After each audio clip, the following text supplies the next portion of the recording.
Hello friends, income tax के cases की series में आज जो इशू हम डिस्कस करेंगे वो बहुत ही इंपॉर्टेंट इशू है जो कि डे टू डे लाइफ में असेसीज के बहुत काम आने वाला प्रोविजन है। इशू इस चीज पर आधारित है कि जो असेसीज अपनी रेजिडेंशियल प्रॉपर्टी को बेच करके उसके कैपिटल गेन को सेक्शन 54 के अंदर एग्जम्पशन लेते हैं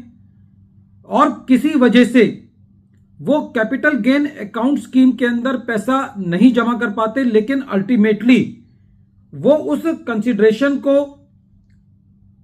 प्रॉपर्टी परचेज करने के लिए इस्तेमाल कर लेते हैं, तो क्या ऐसी परिस्थिति के अंदर डिपार्टमेंट खाली इस संकीर्ण सोच के साथ कि एसएससी ने इंटेरिगम पीरियड के अंदर उस अमाउंट को कैपिटल गेन अकाउंट स्कीम में सेक्शन 54F के मुताबिक जमा नहीं किया, क्या इस वजह से एसएससी की एग्जम्पशन को डिपार्टमेंट डिनाई कर सकता है? यही issue Miss Sarita Gupta versus principal commissioner of income tax के केस में ऑनरेबल दिल्ली आईटीएटी की जी बेंच के सामने आया। यह matter 109 ITR tribunal page number 373 पर रिपोर्ट हुआ और इस केस का जजमेंट 7 दिसंबर 2023 को आया।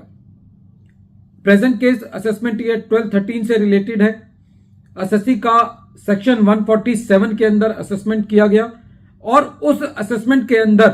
असेसिंग ऑफिसर के सामने इस बात के तथ्य थे कि एसएससी ने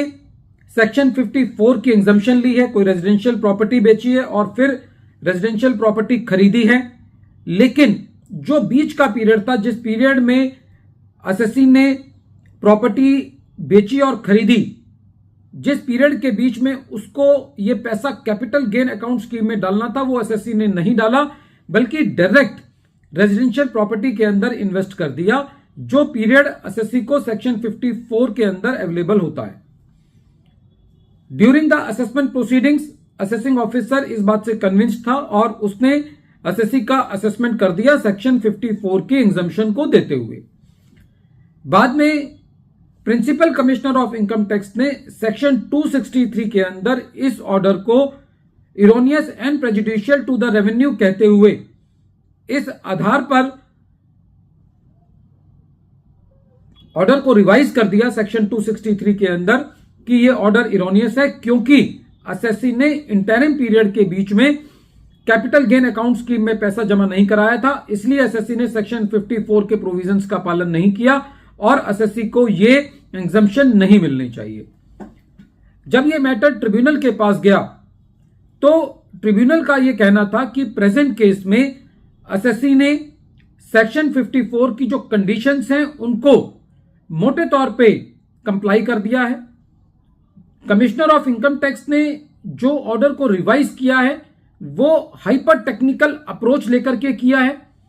एसएससी ने सारी की सारी बेसिक कंडीशंस को सेटिस्फाई कर दिया है और प्रेजेंट फैक्ट्स एंड सर्कमस्टांसेस से कहीं पे भी ऐसा नहीं लगता कि रेवेन्यू को कोई प्रेजुडाइज हुआ है।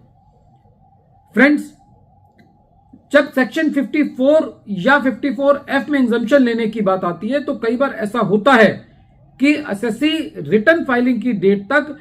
अपना नया घर नहीं परचेज कर पाता और यदि एसएससी ऐसी परिस्थिति के अंदर